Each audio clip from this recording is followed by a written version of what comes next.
seagulls, and you're even more beautiful father now. There we go. He's like your protector. I like the idea that you have somebody who just looks out for you, because you're a young lad, and who knows what will happen to you in this business. It's my roadie agent, you know what I mean? We are, of course, at the gorgeous Harbour Bar, where you have my favourite night of every month is your Hardy Har Club here on a Thursday night. Would you say it's always the third? I know it changes a little bit. But yeah, it changes a little Thursday, bit, but it's generally the third Thursday of the month. And that's a mouthful, anyway but for that's people to follow through. But we've spoken to you before, and you took the big step into a solo show, the Jungle Burke. Yes. I guess about a year and a half ago now. I'm trying to remember. It was last Christmas. Oh, there we go. It was last Christmas. Okay, yeah, cool. yeah.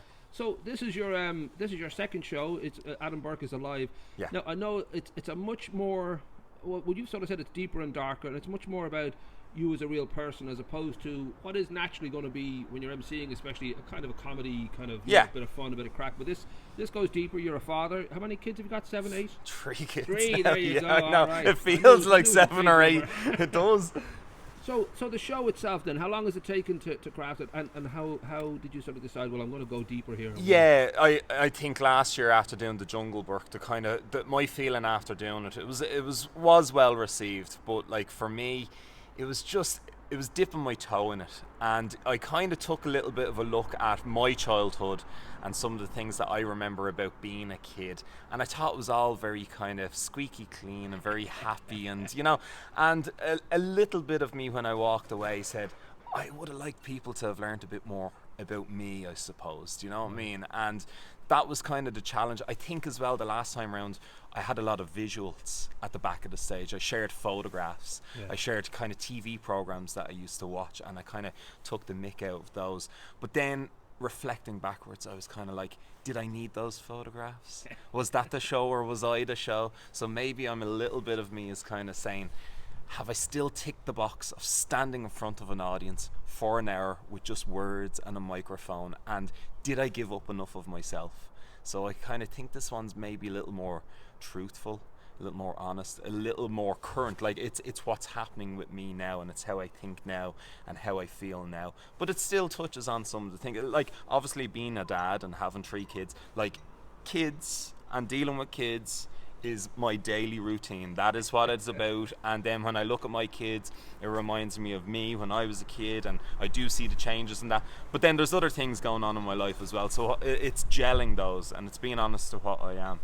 Well, there's a great tradition in comedy. It's sort of grown, thankfully, of people being just very frank and open. It's not like just a song and dance man. So, you go back to Lenny Bruce, but then Bill Hicks and George Carlin, and you look at people like Louis C.K. now. There's a real kind of deep affection and understanding for people who are putting it out there and just sort of being honest about the fact that they masturbate, or that they have bad thoughts, or that they're crap at sport, or but they're being not just kind of playing it for laughs. Even sometimes, especially with someone like Louis C.K., it'd be quite sort of painful. So you said yourself, this is not so much a PG as the last show was. No, I don't think it is. Yeah, I really do think it is, because I'm going into kind of I don't want to say, because I'm not a dark comedian and I'm not trying to change the world, but there are thoughts that you have, especially when you're a dad and a husband.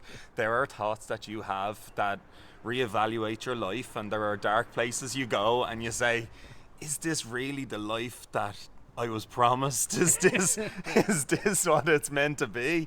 And it's questioning a little bit of that. But I don't want people to think going to the show that they're going to hear an hour of somebody just kind of on the brink and giving out. And it's I think we should point out to you that your wife's very attractive, and 2 of your kids are pretty good looking. So, you have a lot to be thankful for. That's true.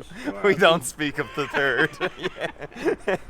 Well, the decision then to sort of you go this route, I guess, is just more organic than well, this is a kind of good commercial sense. I can make a bigger kind of noise with this. It is more that you just felt, well, that's a natural way to go. That you are a very funny man. You've been particularly good now. You've gone out on your own a little bit. You've always been here in the Harbour Bar, and you've said before this is your home really.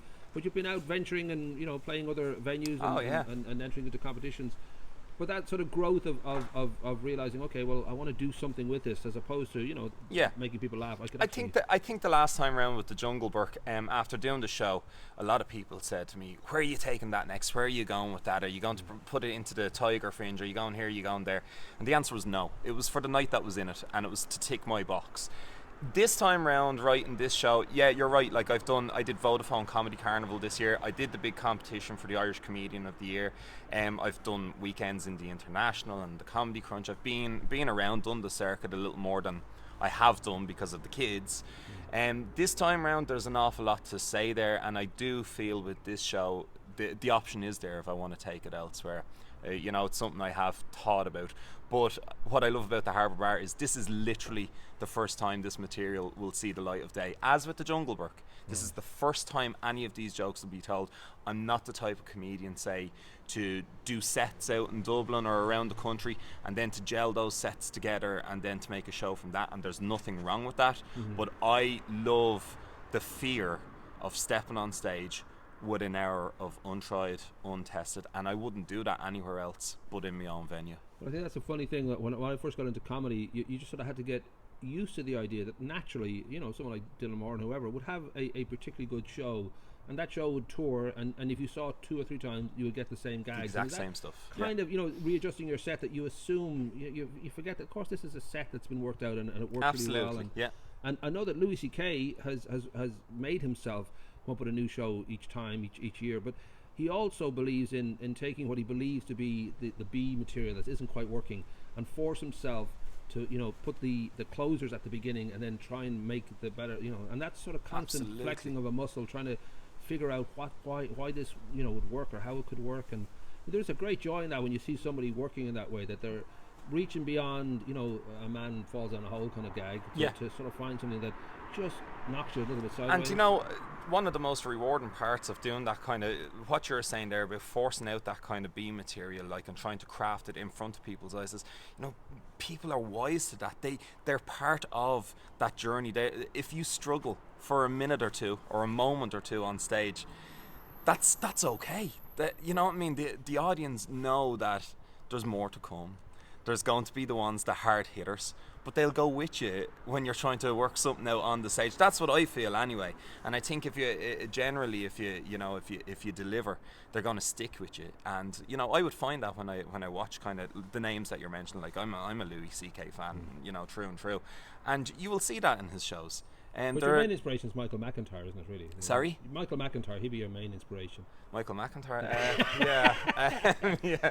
I wish I had his money, that's about it. I do love the balance of funny is funny, and if you laugh at something, that's great. Like it works for you and all that. But just like as with music, there's just different beasts and different ways of doing it. And sometimes the easy gag is the funniest. I think Father Says the great kind of balancing act of kind of slapstick, but it's very smart as well. Yeah, so you can kind of really just get drunk and love it, but you could also just sit there and have a kind of a sense that they're poking fun at serious subjects and kind of having that kind of target. I should mention too your Vodafone appearances and International Bar. That's not just getting away from the wife and kids. No, it kind of is. It kind of is. Yeah, this is it. Look, I would generally, when the kids were so young, like I'm talking newborns. The answer when people came knocking was always no. I was too busy. I was being a family man. But they came knocking. They came knocking this year, and one of the opportunities was for me to step back into a wrestling ring with the Rubber Bandits and with my mate Ross, and it all just fell into place. And I was like, this opportunity will not come again. This is a unique opportunity. People might not know that you were a wrestler. I used to be a wrestler. Yeah, I was the country's first champion as well. So what was the title? So I was the NWA Ireland heavyweight champion. I wasn't a heavyweight. Like I was 14 stone maxed. You know what I mean? So I got thrown around by heavyweights. And how long ago was this? Like that was about yeah. So I kind of started comedy 8 years ago, and that was just after I had quit wrestling. Right. But I've always been in touch with the wrestlers. I've actually done stand-up before their shows at the Tivoli Theatre. So this just came along, and it was like the Rubber Bandits, Al Porter, yourself, Ross, and the wrestlers, and like I knew that wouldn't come again, so it was bags packed and off to Galway, and it was fun, it was great, and then I did me regular gig as well the next day, albeit I was kind of stooped over the old man bumps, Didn't you? I think you technically we won it because they cheated to get the win, and then the Rubber Bandits said, oh no, which always plays well with the judges. It does, but I cry after stand-up performances as well. So we'll just say to people, this is this coming Thursday, which is the date is what, 17th. Yes, so this coming Thursday is Hardy Har, and then the solo show will be on December the 8th, which is also a Thursday. All right, there we go. Okay, we've got both. Yeah, that's brilliant. Rock and roll. We'll have this up today, and as I said, huge fan. It's my favourite night of every month. Thanks, we try to Paul, be funny yeah. on the guide, but this is always lets me know that there is very funny out there. I think I'm funny, but these people know exactly what they're doing. So yeah, I will recommend everybody, as we always do, just to pop along. But really looking forward to your own show. Well Thanks done. so much. Thank you.